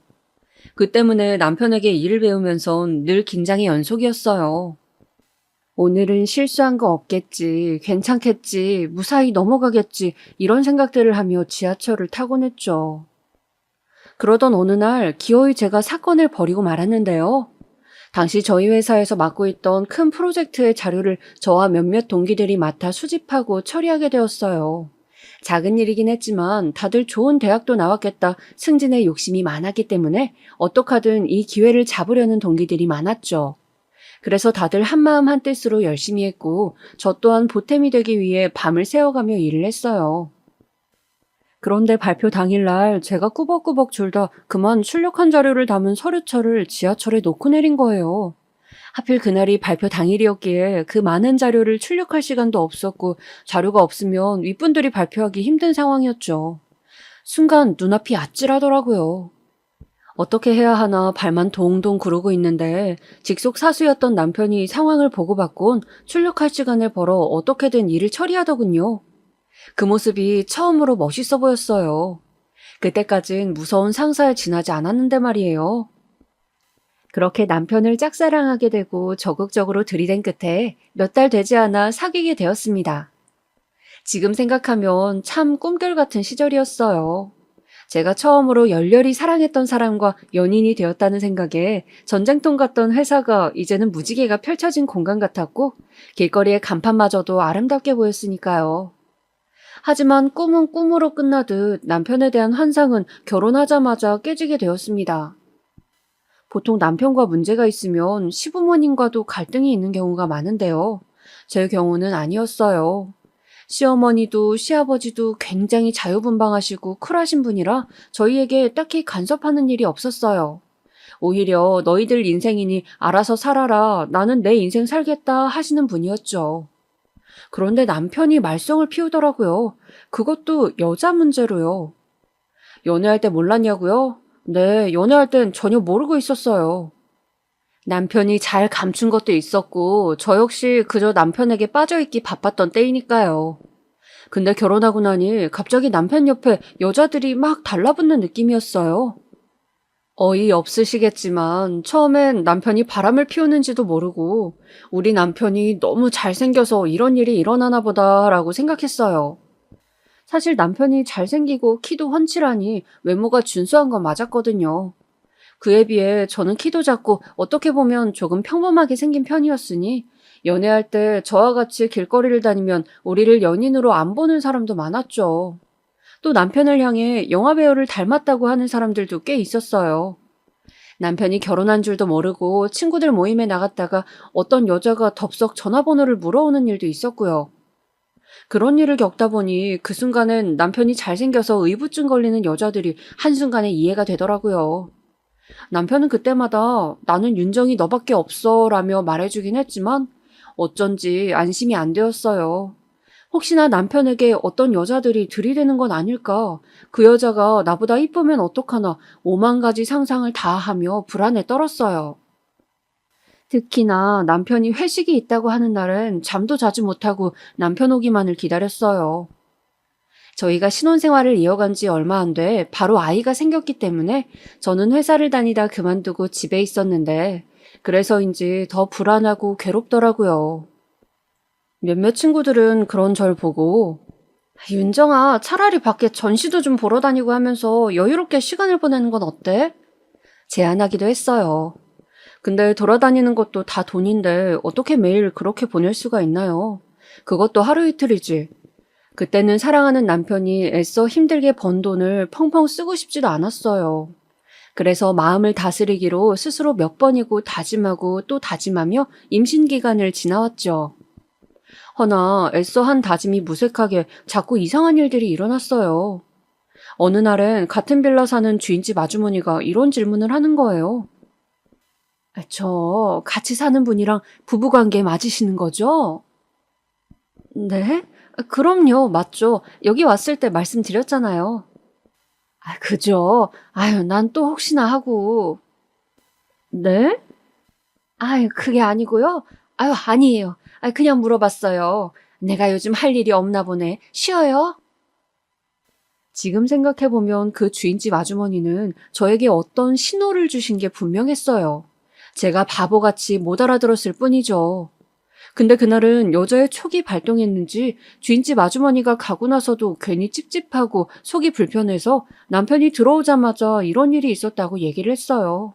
그랬더니 남편이 아무렇지 않게 웃으며 그러시더라고요. 아유, 주인집 아주머니 진짜 많이 깜빡깜빡 하시나 보네. 깜빡깜빡해? 아니, 저번에 집주인 아저씨가 나한테도 그랬거든. 아주머니 치매가 의심된다고. 물었던 걸 묻고 또 물으신다고. 나한테 푸념하시더니 자기한테도 가서 그랬나 보네. 그나저나 정말 치매이시면 어쩌지? 요즘은 조기 치매 이런 것도 있다던데. 아, 그랬구나. 난 또 그것도 모르고 괜히 자기 의심했네. 미안해. 아니야. 그냥 다음부터는 의심하지 말고 이렇게 얘기해줘. 얘기해주니까 오히려 고맙네. 그날 저는 남편을 의심해야 한 걸 미안해하며 정성껏 차린 밥상을 내어주고 다음날 입고 나갈 옷을 다리며 한 침대에서 잠에 들었습니다. 제 인생에서 가장 후회되는 순간이죠. 차라리 이때 모든 걸 바로잡았어야 하는데 말입니다. 아무쪼록 그렇게 몇 달 후 아이를 출산하게 되었고 친정집에서 산후조리를 한 후 다시 집으로 돌아오게 되었어요. 그때부터야 처음 하는 육아로 몸이 10개여도 모자랄 정도로 바빠졌죠. 다행히 친정엄마가 가끔 일도 내팽개치고 도와주셔서 수월하긴 했지만 하필 남편이 그때 회사에서 큰 프로젝트를 맡는 바람에 모든 걸 저 혼자 해결해야만 했습니다. 여보 미안해. 요즘 회식도 많고 너무 일이 바쁘네. 우리 민수는 잘 있었어? 잘 있었어. 난 괜찮으니 당신 회사 일에 집중해. 괜히 신경 쓰지 말고. 남편 혹시나 일하는데 방해될세라 가끔은 너무 졸려 코피까지 쏟아가면서 모든 걸 홀로 떠안고 있었죠. 그러던 어느 날 힘들고 고되던 삶에 휴식 같은 일이 생겼는데요. 오빠로부터 저도 볼 겸 애기도 볼 겸 집으로 가겠다고 연락이 왔어요. 가까이 살아도 아이 낳고 생활이 너무 빠듯해 한동안 못 봤던지라 저도 보고 싶더라고요. 그래서 오빠를 집에 초대해 맛있는 것도 만들어주고 시간을 보냈죠. 당시만 해도 저는 오빠가 무슨 일을 하는지 몰랐던 터라 오빠가 계속 평범하게 일을 하고 있는 줄로만 알았습니다. 오빠도 그렇게 말했고요. 근데 한참 이야기를 나누다 오빠를 보내기 위해 마중을 나갔는데 까만 양복을 입은 건달 같은 아저씨들이 오빠를 기다리고 있더라고요. 그걸 보고 왜 저런 사람들이 우리 오빠를 기다리지 하는 생각이 들어 나중에 오빠한테 물어봤어요. 오빠, 근데 그 사람들 누구야? 오빠 기다리던 사람들. 되게 건달같이 생겼는데 누가 보면 오빠가 진짜 건달인 줄 알겠어. 그런데 오빠가 제 눈치를 한번 보더니 이런 말을 하더군요. 저 윤정아, 사실은 말이다. 나 요즘 건달 노릇한다.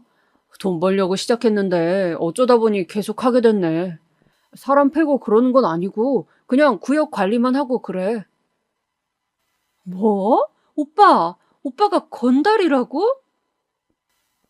오빠와 건달, 매치가 안 돼도 너무 안 되었습니다. 처음엔 오빠가 장난을 치는 건 줄로만 알았죠. 근데 기억 속에 그 검은 양복 아저씨들을 생각하면 입이 벌어졌어요.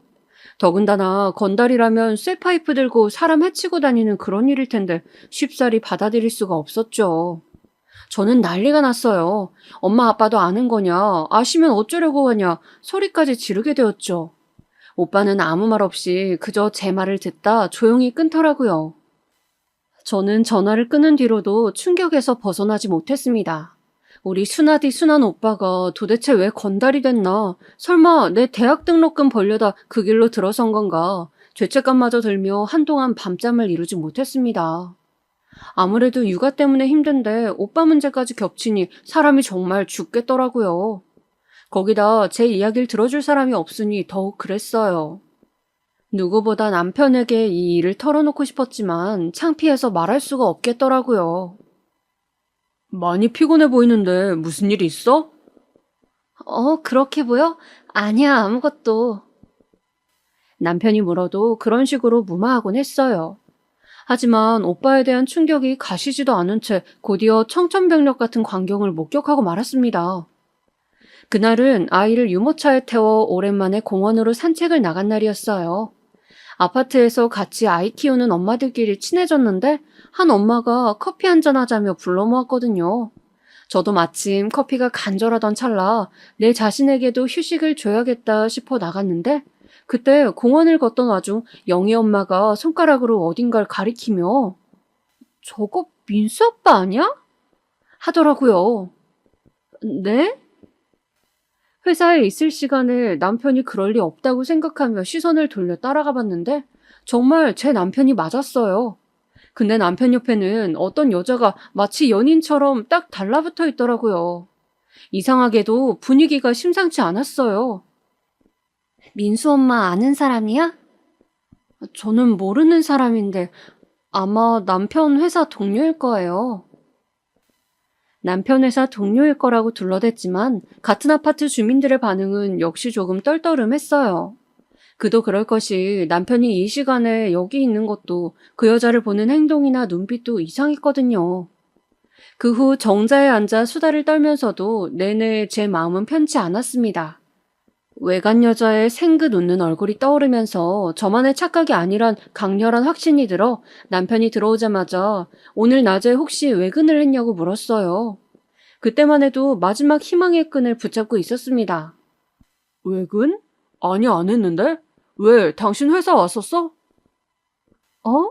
아니, 내가 당신 회사를 왜 가? 그냥 물어봤어. 그때 식은땀이 쭉 흘러내리면서 감이 왔습니다. 이 남자 바람 피는구나. 다음날 남편을 아무렇지 않게 배웅해주면서 저는 아이를 잠깐 친한 주민 집에 맡기곤 택시를 타곤 미행을 시작했어요. 대체 언제부터였을까? 언제부터 날 속였던 걸까? 가슴속에선 천불이 날 것 같은데 이상하게 행동은 초연해지더라고요. 그리고 남편의 회사가 끝날 무렵 남편과 함께 모텔로 들어가는 여자를 발견하고야 말았습니다. 그 여자였죠. 어제 본 그 여자. 그들을 놓칠까 보자마자 불이 난 듯 재빠르게 달려가 낚아챘어요. 그리곤 남편과 여자의 뺨을 한 번씩 후려쳤습니다. 너 언제부터야? 언제부터 노란한 거냐고? 여보, 잠시만. 남편은 잠시 당황한 듯 했어요. 그런데 그 뒤에 이어지는 반응이 아주 놀랍더라고요. 제가 길길이 날뛰자 짜증난다는 듯 한번 절 보더니 그러더군요. 아, 그래, 바람 좀 폈다. 근데 어쩔 건데? 뭐 이제 와서 애도 있는데 이혼이라도 할 거야? 뭐? 너 지금 뭐라는 거니? 바람 펴 걸린 주제에 왜 이렇게 떳떳해? 왜 이렇게 당당해? 아, 그럼 뭐 어떻게 하라고? 무릎이라도 꿇으라고? 아, 서로 피차 그건 아니라는 거 알잖냐? 내가 무릎 꿇고 빌면 나 용서해 줄 거야?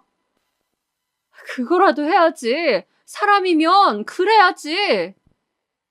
우리 어설프게 이러지 말자. 어른답게 얘기 나누자고. 잠깐 나 따라 들어와. 남편은 심지어 그 상황에서도 자기가 주도하려는 듯 저를 데리고 커피숍으로 가려 했어요. 그 과정에서 저는 안 가겠다고 몸싸움을 벌였고요.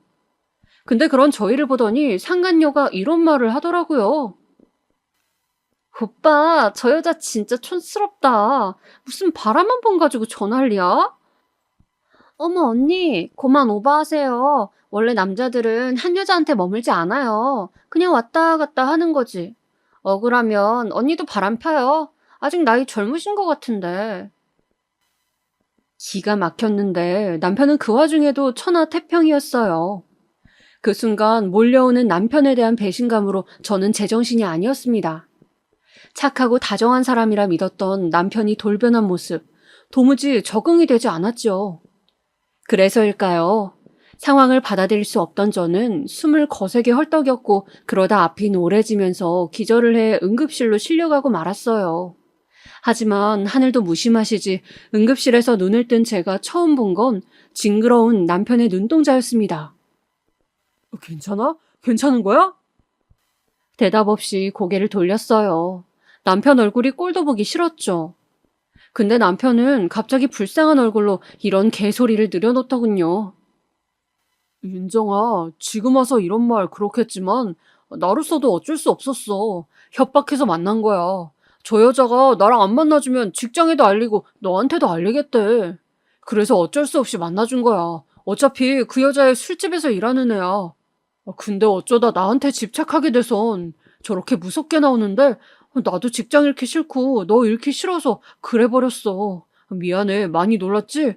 나도 아까는 괜히 세게 나왔는데 사실 나 이혼당하는 거 무서워. 싫어. 다른 것보다 나 민수 아빠잖아.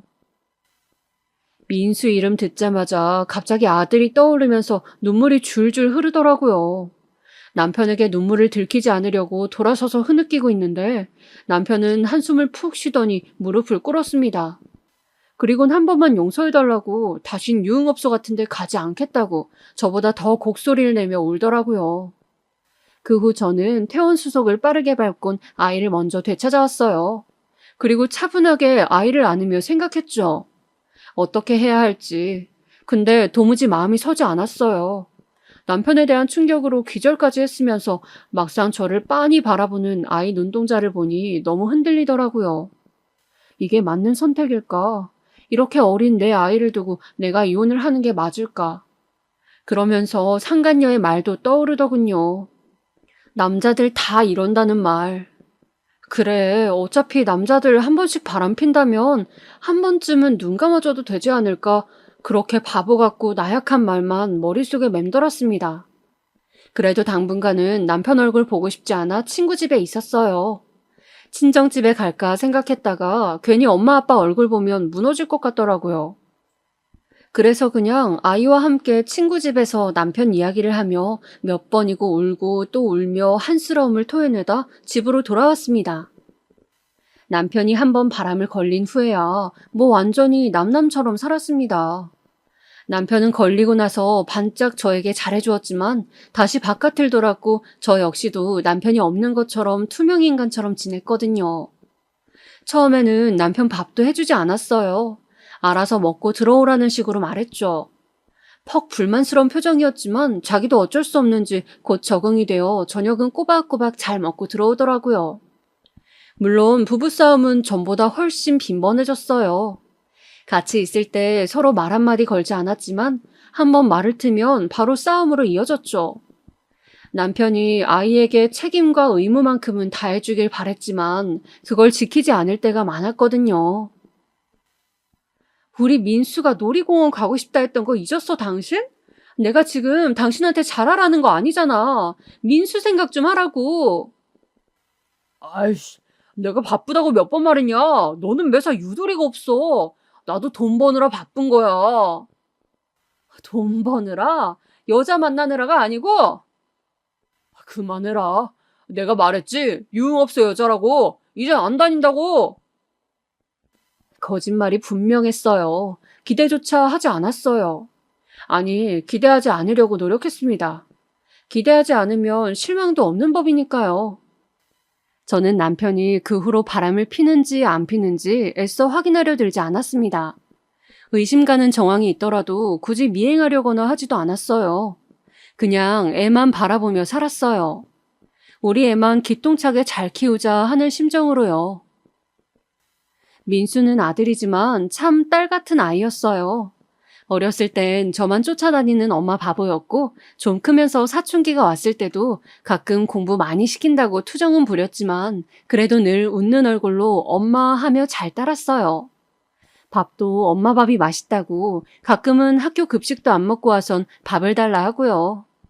그런 면에서 좀 귀찮긴 했지만 그래도 제 아들인데 왜 못해주겠어요? 아들 좋아하는 밥상을 가득 차려놓고 기다리는 순간이 어쩔 땐 설레고 좋았어요. 그리고 가끔 가다 어버이날이랍시고 용돈을 모은 걸로 작은 헤어핀 같은 걸 사다 줄 때면 너무 기특했죠. 그런데 민수가 크고 나니 이번엔 애아빠 벌이에 문제가 생기더라고요. 직장에서 무슨 일이 있었는지 갑자기 퇴사를 하면서 다른 회사를 옮겨갔는데 그 후론 이직을 밥 먹듯이 했어요. 그러다 보니 생활비가 일정치 않게 되었고 민수 학원비에도 부담이 가더라고요. 그때 저라도 나서야겠다 싶어 근처 아르바이트를 구하는 공고들을 다 뒤져보았어요. 아줌마가 할 일이 있을까 싶어 보았는데 가만히 찾아보니 집에서 할 수 있는 일도 있고 은근히 없지 않더라고요. 열심히 찾아보다 돈을 가장 많이 주는 곳으로 결정했어요. 그리고 이왕 하는 거 즐겁게 하자 생각하며 근처 김밥집에서 김밥을 말기 시작했죠. 아, 민수 엄마, 김밥 아주 야무지게만 해. 일을 많이 해본 사람 같아. 정말요? 아유, 그럴 리가요. 아, 정말이야. 음식점 하나 해도 되겠어. 같이 일하는 아줌마들이 이런 칭찬을 해주시곤 했는데 그때 들었던 칭찬이 듣기 좋았는지 힘이 나곤 했어요. 더군다나 우리 아들이 저 일하고 들어오면 어깨도 주물러주고 마사지를 해주었는데 사실상 그게 제일 큰 힘이었죠. 그 와중에도 남편은 여전히 나 몰라라 하는 생활을 하고 있었어요. 심지어 가끔은 외박까지 하며 늦게 들어오시더라고요. 그런데 그때 문득 이런 생각이 들었어요. 남편이 또 바람을 피는구나. 근데 남편에 대한 배신감이라기보단 이젠 이혼이란 선택지를 고려해보게 되더라고요. 역시나 남편은 상간녀까지 데리고 와 저에게 요구하기 시작했습니다. 이혼해줘. 얼른 도장 찍으라고. 당신도 알고 있었잖아. 못해 나는. 우리 민수 장가가기 전까진 안 돼. 아, 진짜 답답하게 왜 그러냐? 넌 그럼 내가 딴 여자랑 붙어 먹는 거 보고도 계속 살겠다는 거야? 난 살아. 그러니까 이혼은 안 돼. 우리의 인생에 흠집내는 짓은 절대 할 수 없어. 남편의 징징거림은 계속되었어요. 이젠 상간녀와 아이에 나가 따로 살림을 차리겠다는 말을 하는데 기가 차더라고요. 뻗대던 저도 조금씩 지쳐갔고요. 그러다 문득 이런 생각이 들었습니다. 혹여나 민수가 나중에 장가를 가면 그땐 이혼을 해도 되지 않을까 하는 생각이요. 우리 아들이라면 제 결정 충분히 이해해 줄 것 같았어요. 그래서 저는 그때부터 독립을 준비하기로 마음을 먹고 먼저 친정에 어렵게 부탁을 했어요. 엄마, 나 돈 좀 빌려주면 안 돼요? 돈? 네, 엄마. 나 작은 가게를 해보려고 하는데 엄마 도움이 필요해요. 엄마는 집안 사정이 어려워 여기까지 왔다는 걸 이해하신 듯 어렵게 고물상을 하여 버신 돈을 저희에게 흔쾌히 내어주셨어요. 그리고 전 소자본으로 시작할 수 있는 곳을 알아보다가 상가에 작은 독서실을 하나 내기로 마음먹었어요. 마침 아파트가 지어지고 있는 터라 전망도 있을 것 같았고 학생들과 성인이 이용할 수 있는 독서실이라면 수입도 꽤 짭짤할 것 같았어요. 남편은 제가 독서실을 낸다 하니 코웃음을 쳤어요. 뭔 놈의 독서실이야. 집에나 있지. 당신이 그럼 돈을 벌어 갖다 주던가. 이렇게 말하자 남편은 하늘 같은 남편 무시하냐며 길길이 날뛰었지만 무시해버렸어요. 그리고 독서실 운영에만 집중했죠. 막상 몇 달 해보니 관리라는 게 어려울 것도 없었어요. 학생들이나 학부모님들이 와 물으면 이용 방법을 안내해드리면 되었고 비용 같은 것만 잘 관리하면 되었어요. 대신 쾌적한 환경을 만들기 위해 청소는 열심히 했어요. 이대로만 하면 민수 결혼 자금까지 문제 없겠다는 생각에 기분이 너무 좋았어요. 거기다 우리 민수는 수험생활 내내 제가 낸 독서실을 이용했는데 그 결과 원하는 대학까지 턱 붙어주었지요. 독서실 장사가 잘 되자 무엇보다 엄마에게 너무 감사한 마음이 컸죠. 그래서 엄마 칠순잔치 날 좋은 걸 선물해드리고 싶어 뭐가 있을까 고민하다 요즘 관절이 안 좋다는 게 생각이 나 안마의자를 집으로 배송해드렸죠. 그리고 칠순잔치도 일부러 좋은 호텔의 한식당에서 열었어요. 아유, 뭐 이리 돈을 많이 써. 엄마는 손사래를 쳤지만 그냥 딸 선물이라며 받으라 했네요. 근데 당일날 크나큰 문제가 생기고 말았어요. 그 전날 외박한 남편이 분명 시간에 맞춰 오겠다고 했는데 나타나지 않는 거예요. 얘, 김서방은 왜 안 오니? 엄마, 시간 맞춰 오겠다고 했는데. 남편의 지각에 엄마는 티내지 않으셨지만 오빠는 단단히 불편한 표정이었습니다. 일단 잔치는 진행해야 했기에 인사도 나누고 그러고 있는데 그러던 중 남편이 등장했습니다. 마치 영화의 한 장면처럼 등장한 남편은 옆에 누군가를 끼고 있더라고요. 어떤 젊은 여자였어요. 곱슬머리에 짧은 미니스커트를 입고 있었던 여자는 남편 옆에 찰싹 달라붙어선 저를 빤히 쳐다보더라고요. 순간 남편이란 작자가 드디어 미쳤구나라는 생각이 들어 달려갔죠. 뭐 하는 짓이야? 지금 여기 우리 엄마 칠순잔치야. 당장 저 여자 안 내보내? 칠순잔치인 거 아니까 그만 말해. 나 일부러 여기 온 거야. 이 여자랑. 네가 행여나 이혼 안 해줄까 봐. 뭐? 나 이 사람이랑 살 거야. 그러니 얼른 이혼 도장 찍어. 내가 오죽하면 이러겠냐? 이렇게라도 안 하면 네가 매달릴까 봐. 애 때문에라도 살자고 할까 봐 무서워서 이러는 거다. 이제 너만 빠지면 돼. 그럼 모든 게 완벽해. 이 나쁜 놈의 자식. 어떻게 여기까지 와선 끝까지. 분노로 온몸이 떨려왔지만 사람들 다 보는 앞에서 상간녀를 데리고 와 이혼을 요구하는 남편의 모습에 수치심으로 온몸이 달아올랐어요. 그런데 그때 오빠가 조용히 나섰어요. 잠깐 나 좀 따라오지. 왜요? 따라오라면 따라와. 오빠의 묵직한 한마디에 남편은 잠깐 머뭇거리더니 상간녀를 그 자리에 두고 오빠를 따라 나섰고 오빠가 일어나면서 동시에 몇몇 사람들도 같이 밖으로 나갔어요. 저는 남편이 나가자마자 화장실로 뛰어가 얼굴을 감싸주고 울었고요. 근데 아무리 울어도 진정이 안 될 무렵 누군가 화장실 문을 똑똑 두드리더군요. 나와봐봐 얼른. 오빠였어요. 오빠는 사람이 없는 틈을 타 여자 화장실로 왔고 눈물을 닦으며 나간 저를 말없이 꼭 끌어안아 주었습니다. 그리고 오빠는 제가 진정이 되자 엄마와 아빠를 모셔놓고 대강 상황 설명부터 해주었어요. 남편이랑은 이혼을 하는 게 좋겠다고, 하지만 좋은 변호사를 써서 최대한 위자료를 많이 받아내자고요. 알겠어, 그렇게 할게. 아무래도 그럴 생각이었어. 알아놓은 변호사가 있어. 잘했어. 상간녀랑 놀아난 증거 같은 것들도 비용은 걱정 말고 흥신소 써서 다 모아두고. 오빠는 그날 우는 저를 꽤 많이 다독여주며 이런저런 좋은 이야기를 해주었어요. 그러면서 저놈 직장도 못 다니게 해놨으니 걱정 마. 오빠가 어떻게? 오빠 후배들 왔었어. 잔칫날 얼굴 한번 본 적 없는 남자들도 많이 참석했는데 엄마가 오빠의 친구들이라길래 그런가 보다 하고 있었어요. 근데 알고 보니 건달들이었더라고요. 오빠는 건달을 이제 그만뒀지만 예의로 참석한 후배들이라며 하나하나 소개했고 저도 얼떨결에 인사를 하게 되었습니다. 걱정하지 마. 가볍게 이야기만 했으니까. 오늘은 들어가서 민수랑 푹 쉬어. 민수야, 엄마 잘 부탁한다. 오빠는 저에게 가벼운 이야기만 했다고 했지만 뒷산으로 끌고 가 한 게 가벼운 이야기는 아니었던 듯 했어요. 바로 그 다음날 남편이 울면서 전화가 왔으니까요. 내가 미안했어. 내가 경솔했다. 그러니 제발 형님에게 잘 좀 말해줘라. 내가 니네 오빠 그렇게 무서운 사람인지 몰라서 그랬던 거야.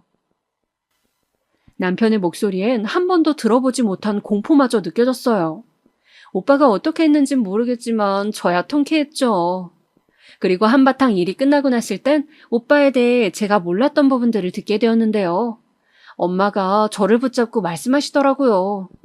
사실상 친정에서 해준 돈이 오빠가 해준 돈이었다고요. 오빠가 혹시 제가 친정에 도와달라고 하면 꼭 도와주라면서 목돈을 맡기고 갔대요. 네 오빠가 절대 말하지 말래서 안 했어. 너 알면 자기 돈 안 받을 수도 있다고 절대 말하지 말라더라. 그 순간 왜 주책맞게 눈물이 나오는지 그간 오빠를 미워했던 세월이 생각이 나 괜히 미안해지더라고요. 엄마는 그렇게 말하며 오빠를 용서하라고 했어요. 오빠를 이제 그만 미워하고 한 가족으로 받아주고 이해하자고 하더라고요. 저 역시 하나뿐인 제 가족 힘들게 살고 있을 적 가장 힘이 되어준 오빠를 받아주지 않을 이유가 없었습니다. 그래서 나중에 오빠를 직접 찾아가 꼭 끌어안으며 너무 미안하고 고맙다고 말해주었죠. 어린 날 저는 오빠를 지켜주던 사람이었습니다. 그런데 이젠 세상의 풍파에 맞서 오빠가 저를 지켜주고 있네요. 저는 지금 남편에게 최대한의 위자료를 받아내었고 재산분할 역시 무척 유리하게 하여 아들과 함께 잘 살고 있답니다. 무엇보다 우리 아들이 대학도 잘 다니고 있고 오빠와도 사이가 좋으니 이보다 마음 편할 날이 없을 것 같아요. 요즘은 왜 이렇게까지 이혼을 망설였나 하는 자책감과 후회도 가끔은 들곤 해요. 하지만 자식 위에 한 선택이었으니 후회는 없습니다. 그래도 만약 남편의 외도를 두고 고민하시는 젊은 여성분들이 있다면 자식 때문이라 하지 마시고 과감히 용기 내어 결단 내리셨으면 합니다. 부모를 위할 줄 아는 자식이라면 분명 이해해 줄 거고 이혼은 요즘 세상에 흠도 아니니까요. 긴 이야기 들어주셔서 감사하고 마지막으로 들어주신 여러분들 모두 복 받으세요.